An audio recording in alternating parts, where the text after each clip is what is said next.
The Americans like to do things big, and when it comes to tennis, nothing comes bigger than what is traditionally the final Grand Slam of the year.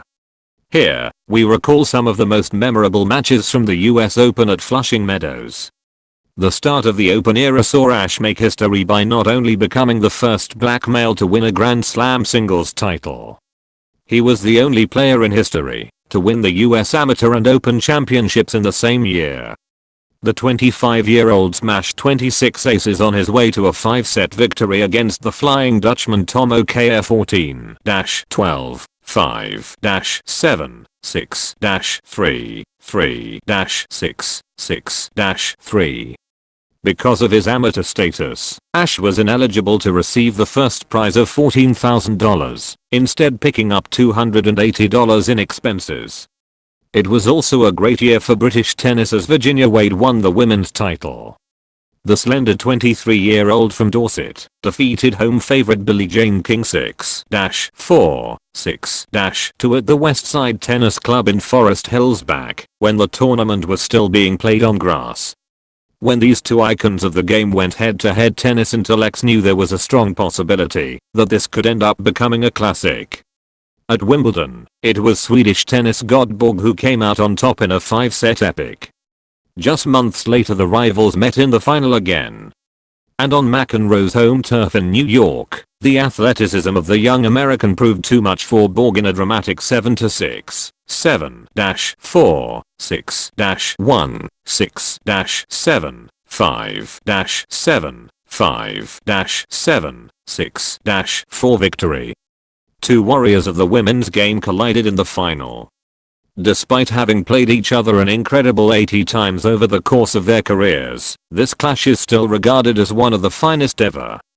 6-time champion Evert was out to prove a point, but the younger Navratilova, who was in the midst of a 74-match winning streak and had already captured the French Open and Wimbledon titles, only knew how to win, and despite losing the opening set she went on to secure her second straight singles title at Flushing Meadows with a 4-6, 6-4, 6-4 win. Two of the hardest competitors in the game slugged it out for 4 hours and 54 minutes in the joint longest final in US Open history, along with Andy Murray against Novak Djokovic in 2012. In the end it was the Swede who prevailed after a 5-set tug-of-war, 6-4, 4-6, 6-3, 5-7, 6-4. It was game set and match for heartthrob Wilander, who landed his third Grand Slam title and ended the Czech's 3-year reign as the Open champion and number 1 in the world. The grand old lady of tennis was out to prove a point at Flushing Meadows.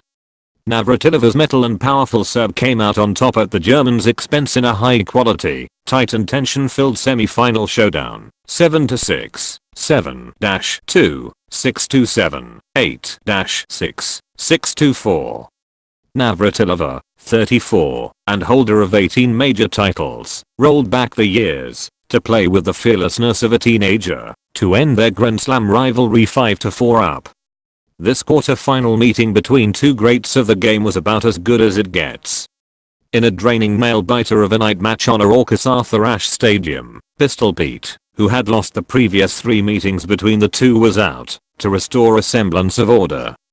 He prevailed in a 4-set tiebreaker fest, 6-7, 7-9, 7-6, 7-2, 7-6, 7-2, 7-6, 7-5.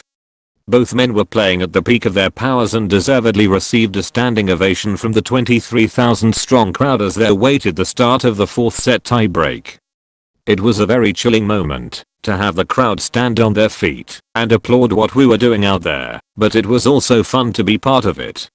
I thought going into the match it would be a classic, and I think it was, said the usually stoical Sampras. 2 years later they met again, this time in the final.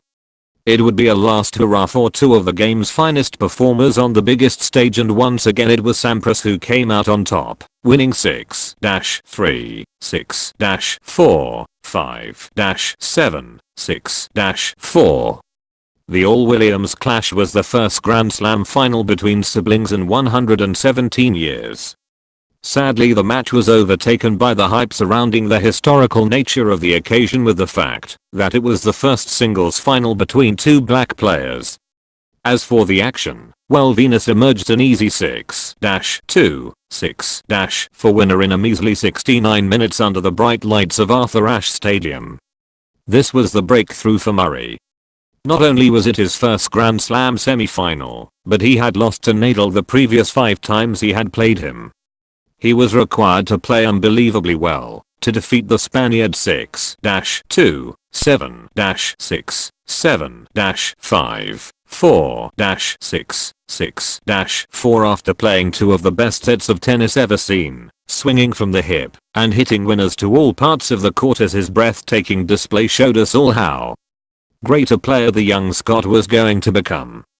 The gentle giant from Argentina became the king of New York as Del Potro ended the 5-year unbeaten monopoly of Federer in a 5-set epic to walk away with the title. 3-6, 7-6, 7-5, 4-6, 7-6, 7-4.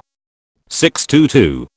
The Swiss maestro had been hoping to become the first man to win 6 successive US Open titles since Bill Tilden in the 1920s, and also the first man since Rod Laver in 1969 to win the French Open, Wimbledon and US titles in the same year. But it was shy but extrovert 20-year-old, on his first appearance in a Grand Slam final, who produced some magic hitting to record an astonishing victory over an opponent who had won 15 major titles. This semi-final will be remembered for the unquenchable spirit shown by the dogged Djokovic, just when it seemed a lost cause. The Serb, who was eyeing his 3rd Grand Slam win of the year, was 2 sets to love down and seemingly on the brink of defeat, while Federer looked to continue his charge to a 6th US Open title in their 5th consecutive meeting at Flushing Meadows. However, there was to be a remarkable turnaround in fortunes when Djokovic fought back to win the next 2 sets before falling 5-3 down in the decider.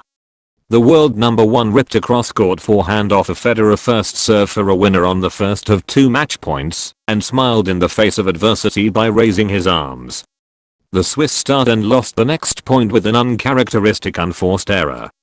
Djokovic broke, held serve, broke again and served out the match. He won the last 4 games, and, counting the 2 match points he saved, he took 17 of the final 21 points to win an extraordinary encounter, 6-7, 4-6, 6-3, 6-2, 7-5. This was the moment when Murray ended Britain's 76-year wait and 237 Grand Slam tournaments for a male singles champion. After 4 failures in major finals, Murray joined Fred Perry alongside the pantheon of greats with a memorable 7-6, 12-10, 7-5, 2-6, 3-6, 6-2 win on Arthur Ashe. It took no less than 4 hours and 54 minutes to get the job done against the flexible Serb who had won 27 Grand Slam hard-court matches in a row. An astonishing 55-shot rally in the 6th game of the opening set was one for the highlights reel, and from then on the standard of play just got better and better. It was coach Ivan Lendl and a timely bathroom break just before the start of the deciding set, which helped Murray calm his nerves, dig deep, and make history. Sky Sports Tennis will have all the action from the US Open covered via our website www.skysports.com/tennis with our live blogs and updates throughout the fortnight as the Grand Slam year reaches its climax. On the move. Head to our app for mobile devices and iPad, or follow our Twitter account at SKYSPORTSTENNIS to join in the conversation. Who will win the US Open titles this year? Have your say. We will also have coverage of the World Tour Finals in November with every match live on Sky Sports.